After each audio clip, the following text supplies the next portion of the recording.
జై శ్రీరామ్ అండి అందరికీ. ఎప్పుడైనా మనం ఏదైనా కొనుక్కున్నామంటే అది చుట్టూ ఉండే 10 మందికి చూపించేదాకా మనకి తనివి తీరదనమాట. ఆడవాళ్ళకి ఉన్న మెయిన్ మైనస్ ఏంటంటే అదే. కాకపోతే ఆడవాళ్ళందరూ కూడా ఏం చేస్తారంటే వాళ్ళ సాటిస్ఫాక్షన్ కోసం చుట్టూ ఉండే 10 మందికి చూపించిన తర్వాత సైలెంట్ అయిపోతారు. వాళ్ళకి ఏంటంటే చూశారు, ఓకే బాగుందన్నారు, ఐఎమ్ సాటిస్ఫైడ్. ఇంకెక్కువ మందికి చూపించాలి, ఊరంతా చూపించాలి, లేకపోతే మనం ఏదన్నా తీసుకోగానే అది ఎట్లా తయారైంది, ఎక్కడి నుంచి వచ్చింది, ఎలా ఉందని ప్రతి చిన్న అప్డేట్ ఇవ్వడం కోసం అయితే ఆరాటపడమన్నమాట. జస్ట్ వాళ్ళు చూసారా, బాగుందన్నారా, అక్కడితో సాటిస్ఫాక్షన్ వచ్చేస్తుంది వాళ్ళకి. అంతకంటే ఎక్కువ మందికి కూడా చూపించాలి అని అయితే ఎప్పుడు ఆరాటపడరు అనమాట. కానీ కొంతమంది అయితే ఉంటారబ్బా, అసలు ప్రపంచంలో ఎవడూ చేయని పని నేనే చేశాను, ఇంకా మీరెవ్వరు చేయలేరు, మీరంతా అన్ఫిట్, సో మీ ఎవ్వరికి వల్ల కాలేదు, నేను మాత్రమే ఆ పని చేయగలిగాను, నేను మాత్రమే ఆ చెయ్యగలను, ఇంకెవ్వరూ చేయలేరు అన్నంత బిల్డప్ ఇస్తారండి. ప్రపంచంలో ఒక స్థలం ఉన్నవాళ్ళు ఎంతమంది లేరు, దాదాపు 100 మంది ఉంటే అందులో మినిమం 50 మందికి వాళ్ళ సొంత స్థలం, సొంత ఇల్లు, సొంత పొలాలు ఇలాంటివన్నీ కూడా ఉన్నాయి. వాళ్ళ ఓన్ ఐడెంటిటీ అనేది ఖచ్చితంగా ఉంది. ఎవరు ఫీల్ అవ్వాలి అంటే ఇప్పటిదాకా ఇంత కష్టపడ్డా సరే ఎవరైనా బ్యాక్గ్రౌండ్లో ఏది కొనలేని వాళ్ళు సఫర్ అవుతారు. కానీ మనం చేసే పనుల వల్ల 10 మంది సఫర్ అయ్యేటట్టు చేయకూడదు. మనం ఏదో కొన్నాము, మన సంతోషం మనది చెప్పాము, కానీ మన వీడియోస్ చూసేవాళ్ళు ప్రతిరోజు మనం ఇదే చూపిస్తుంటే వాళ్ళు ఈరోజు ఒకరోజు అంటే ఫీల్ అవ్వరు, రెండో రోజు ఏమనిపిస్తుంది, మనం కూడా కొనుక్కుంటే బాగుండు అనిపిస్తుంది. మూడో రోజు ఏమనిపిస్తుంది, ఇంట్లో ఉన్న మొగుడిని పట్టుకొని చూడు వాళ్ళు ముసలోళ్ళు అయ్యి ఉండి వాళ్ళు అలాగున్నారు ఇలాగున్నారు, నువ్వు వయసులో ఉండి నీ బతుక్కి నువ్వేమి కొనలేకపోయావు, నువ్వు వేస్ట్ అని మూడో రోజు అనిపించుద్ది. కానీ మూడో రోజు భర్తను అనేంత మాట ఎందుకు వచ్చుద్దంటే ముందు 2 రోజులు అలాంటి దిక్కుమాలిన వీడియోలు చూడడం వల్ల. అప్పటిదాకా వాళ్ళ ఫ్యామిలీలో రాని డిస్టర్బెన్స్ ఇలాంటి నికృష్టపు వీడియోలు చూస్తే ఏమవుతుందంటే ఆరాటం వచ్చేస్తుంది, కోపం వచ్చేస్తుంది, బాధ వచ్చేస్తుంది. అదంతా ఎవరి మీద తీరుస్తారు? లేడీస్ జనరల్గా భర్త మీదే. ఆర్థికంగా సంబంధించిన ఏ మ్యాటర్ అయినా భార్యాభర్తలు ఒకళ్ళ మీద ఒకళ్ళు గొడవలు వేసుకోవాల్సిందే తప్ప ఇంకొకళ్ళ జోలికి అయితే పోరు. తల్లిదండ్రుల జోలికో పిల్లల జోలికో అయితే పోరు. భర్తది బాధ్యత కాబట్టి భర్త మీదే పడతారు. ఆటోమేటిక్గా భర్త ఆ మాట తీసుకోలేక అతను సఫర్ అవుతాడు, ఏం జరిగిందో తెలియక. సరే ఆ తర్వాత ఈమె నిదానంగా రియలైజ్ అయ్యి అనే మాటలు అనేస్తుంది. ఆ తర్వాత నిదానంగా రియలైజ్ అయ్యి అయ్యో పాపం అనవసరంగా అన్నానే, ఎంత ఖర్చు పడుతున్నాడో నాకు తెలుసు కదా, ఇంట్లో ఎంత ఖర్చు అవుతుందో నాకు తెలుసు కదా, మరి ఆయన సంపాదించేదానికి ఈ మాత్రం చేస్తున్నాడంటే గ్రేట్, అంత మాత్రానికి నేను సంపాదించలేదని ఎందుకు అన్నాను అని చెప్పేసి అనిపిస్తూ ఉంటుంది అనమాట.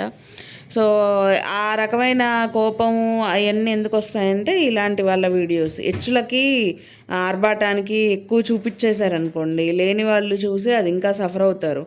ఆ ఒక్క స్థలాన్ని పొద్దుగూకులు ఏం చూపిస్తారండి, పెద్ద ఏదో గిన్నిస్ బుక్లో వచ్చినోళ్ళు కూడా ఎక్కినోళ్ళు కూడా అంతగానో చూపించరేమోనండి. లేకపోతే దేశానికి ఒక పథకం తీసుకొచ్చిన ఈ ప్రగతి లాంటి వాళ్ళు, యాక్టర్ ప్రగతి లాంటి వాళ్ళు వెయిట్ లిఫ్టింగ్లో తీసుకొచ్చారు కదా, ఆవిడ కూడా ఇంత ఘోరంగా చెప్పుకోలేదండి. నేను మన దేశానికి తీసుకొచ్చాను చెప్పాలంటే అది చాలా గ్రేట్. మన ఇండియాకే ఆవిడ ఒక మంచి పేరు తీసుకొచ్చారు. ఈ ఏజ్లో ఆ ఏజ్లో ఆవిడ అంత కష్టపడి ఆ పథకం తీసుకొచ్చి ఇండియాకు ఒక మంచి పేరు తీసుకొచ్చారు. అట్లీస్ట్ ఆమెది ఏదో చుట్టూ ఉండే వాళ్ళు చెప్తే తప్ప తన ఛానల్లో నేను ఇలా చేశాను అని చెప్పుండదు. అలాంటిది పెద్దగా సంపాదించిన వాళ్ళే వాళ్ళు అలా చెప్పరు.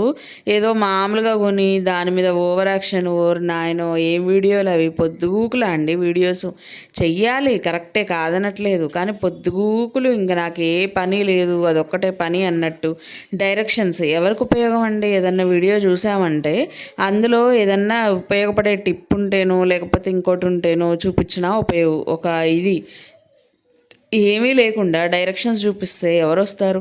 ఇదంతా ఒక పెద్ద ప్లానింగ్ అండి. నేను చెప్తున్నా కదా, అలా చూపిస్తున్నారు అంటే అక్కడ బిజినెస్ని ప్రమోషన్ చేయడం.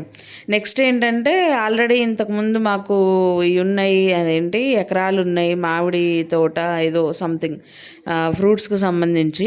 సో దాంట్లో వచ్చేదంతా మేము అమ్ముతాము, మేము ఇలా సేల్ చేసాము, అలా సేల్ చేసామని చెప్పి మార్కెటింగ్ అయితే చేసుకున్నారు. అప్పుడు పళ్ళు రాలాయి, ఆ పళ్ళని కాటన్లో పెట్టుకొని తీసుకొచ్చాము, గాలికి ఆ పళ్ళన్నీ రాలిపోయాయి, అవి మగ్గబెట్టేసాము, తెలిసిన వాళ్ళందరికీ మా పళ్ళు ఇచ్చేస్తున్నాము అని చెప్పేసి ఎలా అయితే ఫ్రూట్స్ది మార్కెటింగ్ చేశారో ఇప్పుడు వెజిటబుల్ మార్కెటింగ్ అనేది చేస్తారనమాట. అంటే ఏది మనం తీసినా కానీ అందులో వాళ్ళు ఫైనాన్షియల్గా వాళ్ళకి ఎక్కడ లూప్ హోల్స్ దొరుకుతాయి, ఎలా సెటిల్ అవ్వాలి, ఎలా ఇన్కమ్ అనేది రాబట్టాలి అని చాలా తెలివిగా ముందు నుంచే ప్రీ ప్లానెడ్గా అయితే వాళ్ళు చూపిస్తున్నారనమాట. ఇప్పుడు దారి ఎందుకండి జనాలకు చెప్పండి? దారి ఎందుకు? నాకు ఇంకోటి ఏంటంటే, ఇప్పటిదాకా లేనిది ఆ పొడులు గిడులు అవన్నీ మార్కెటింగ్ అనేది చేసేసి ఆ తర్వాత దానికి సంబంధించి వాళ్ళు పెట్టేస్తారేమో మోస్ట్లీ. సో పంపించేది కూడా అది అట్లా ఇది ఇట్లా, సరే అదంటే వ్లాగ్లో ఒక భాగం కాబట్టి పెట్టారే అనుకో. ఇది ఎవరికి ఉపయోగం? చెట్లు ఉంచింది తీసింది, గోరింటాకు ఉంచింది తీసింది, ఇవన్నీ కూడా ఎవరికి ఉపయోగం లేని సబ్జెక్ట్. ఇలాంటి వీడియోస్ ఎన్ని చేసినా మరి జనాలు ఎలా చూస్తున్నారో ఏవో నాకైతే అర్థం కావట్లేదు. సో ఎంతసేపటికి సోది రామాయణం తప్పించి పెద్దగా అందులో చూసి చేయాల్సిందేం లేదు. నేను గొప్ప, నేనేదో సంపాదించా, నేనేదో చేశా అని. సరే ఎక్కడో మనకి సంబంధించి పూజలు యాగాలు ఇవన్నీ జరుగుతున్నాయి, కరెక్టే. కానీ ఆ పూజలకి సంబంధించి మీరు పూజ చేసుకోవాలంటే రండి, యాగం చేయాలంటే రండి, గోత్రనామాలు చదివించుకోండి, అమ్మవారిని దేవుణ్ణి దర్శించుకోండి, మంచిగా మీ ఫ్యామిలీ టైం స్పెండ్ చేయండి ఆలయాల్లో అని చెప్తే అదొక చక్కదనం. దేవుళ్ళ పేరు పక్కన పెట్టి నేను వస్తున్నాను 10 సార్లు. నువ్వు వస్తే ఏంటి, రాకపోతే ఏంటి? అక్కడికి వచ్చేది వీళ్ళని చూడ్డానికా, లేకపోతే దేవుణ్ణి చూడ్డానికా? భగవంతుడి దర్శనం కోసం వస్తారా, ఇక ఈ యూట్యూబర్స్ దర్శనం కోసం వస్తారా గుళ్ళకి? నాకు అర్థం కావట్లా. సరే మీరు వెళ్ళండి, మీరు చేయించుకోండి, పూజలు చేయించుకోండి అని చెప్తే దేవుడి గురించి ఇన్ఫర్మేషన్ పాస్ చేసినట్టు, దేవుడిది దర్శనం చేసుకోమని చెప్పినట్టు. అది అంతా పక్కన పెట్టి నేను కూడా వస్తున్నాను మీరు రండి అని అంటే, నేను వస్తున్నా కాబట్టి మీరు రండి, నన్ను కలవచ్చు అని చెప్పేసి చెప్పడానికా? మరి అసలు అదేం పిలుపో నాకు అర్థం కాలే నిజంగా. అసలు విచిత్రంగా అనిపించింది ఆ పిలుపు కూడా. మన గొప్ప చూపించుకోవడానికి పిలిచినట్టుంది. అంటే వేరే కాదు, మన గొప్ప ఏదో చూపించుకోవడానికి, నా కోసం జనాలు ఇంతమంది వచ్చిర్రని అక్కడున్న గుళ్ళో చెప్పుకోవడానికి, అక్కడున్న గుళ్ళో వాళ్ళందరికీ ఇదిగో చూడండి వీళ్ళంతా నా సబ్స్క్రైబర్స్, నేను చెప్పడంతో వచ్చిర్రు అని చెప్పి వాళ్ళ దగ్గర బిల్డప్ ఇచ్చుకోవడానికి. ఆ బిల్డప్ కోసమే రమ్మన్నారు. మామూలుగా మనము ఒక విషయాన్ని పాస్ చేశాక వాళ్ళందరూ గుడికెళ్ళి దర్శనం చేసుకున్నప్పుడు, అప్పుడు మామూలుగా మనం వెళ్తే మనల్ని చూసి అందరి దగ్గరకు వచ్చి పలకరిస్తుంటే అది వీరు. మన గొప్ప మనం చెప్పుకోకుండా చక్కగా వాళ్ళు వచ్చారు నేను చెప్పబట్టే అని చెప్పినా అది కరెక్ట్. కానీ నేను వస్తున్నాను రండి అంటే మన కోసం వచ్చే వాళ్ళు ఉంటారు, లేకపోతే దేవుడి కోసం వచ్చినా వచ్చి కలుస్తారు కాబట్టి నా కోసమే వచ్చారు అని మనం గొప్ప చెప్పుకోవడానికి. ఇవన్నీ పనికిమాలిన గొప్పలన్నీ అనవసరం అండి. నేనేదో కొన్నా, నేనేదో చేసా, చీరలన్నీ నేను చూపించినయే గ్రేటు, నగలన్నీ నేను చూపించినయే గ్రేటు, నేను వెళ్ళేవన్నీ గ్రేటే, నేను చేసేవన్నీ గ్రేటే అని డప్పు కొట్టుకోవడం తప్పించి, మన బిల్డప్ ఏంటో చూపించడం తప్పించి నా అంతకంటే పెద్ద మెసేజ్ అయితే నాకు ఏం కనిపించలేదండి. నిజంగా చెప్తున్నా, అంతకంటే పెద్ద మెసేజ్ ఏమీ అక్కడ ఇచ్చినట్టు కూడా నాకు అనిపించలేదు. మీకేమన్నా అనిపించిందా? అలా అనిపిస్తే చెప్పండి, నిజంగా కామెంట్ సెక్షన్లో కామెంట్ చేయండి. అలానే వీడియో నచ్చితే లైక్ చేయండి, షేర్ చేయండి, సబ్స్క్రైబ్ చేసుకోండి. ఇక దిక్కుమాలిన కామెంట్లు పెట్టే వాళ్ళని ఆల్రెడీ నేను బ్లాక్ చేసి హైడ్ చేసి పడేసా. మీ కామెంట్లు మీకు తప్పించి ఎవ్వరికీ కనపడవు. టెన్షన్ ఏం పడమాకండి. నన్ను ఏదో తిడుతుంటే నేను రెస్పాన్స్ ఇవ్వట్లేదని ఫీల్ అవ్వమాకండి. మీ కామెంట్స్ మీకే కనిపిస్తాయి కానీ ఇంకెవరికి కనిపించవు. సో ఇంకా నాకు చిరాకు వచ్చిందంటే నేను అదే పని చేస్తా. విసిగిచ్చేసారంటే ఓపిక అంటూ ఒకటి ఉంటుంది కదా. సో ఓపిక దాటి ఎక్కువసేపు అయితే మీతో డిస్కషన్ నేను పెట్టుకోలేను కదా, నాకు వేస్ట్ ఆఫ్ టైం కదా మీతోటి డిస్కషన్ పెట్టుకొని కూడా. సో అందుకని చెప్పేసి నేను కొంతమందిని అయితే తీసేస్తానన్నమాట, ఇరిటేట్ చేసిన వాళ్ళని. అదనమాట విషయం. అయితే మొత్తానికి నా ఛానల్ వీడియోస్ నచ్చినట్టయితే మాత్రం లైక్ చేయండి, షేర్ చేయండి, అలాగే సబ్స్క్రైబ్ చేసుకొని పక్కనే ఉన్న బెల్ కూడా కొట్టేయండి. అప్పుడే నేను చేసే వీడియో నోటిఫికేషన్స్ మీ దాకా వస్తాయి. Thank you so much for watching. ఇంకో మంచి వీడియోతో మేము ముందుకు వచ్చేస్తాను. బాయ్.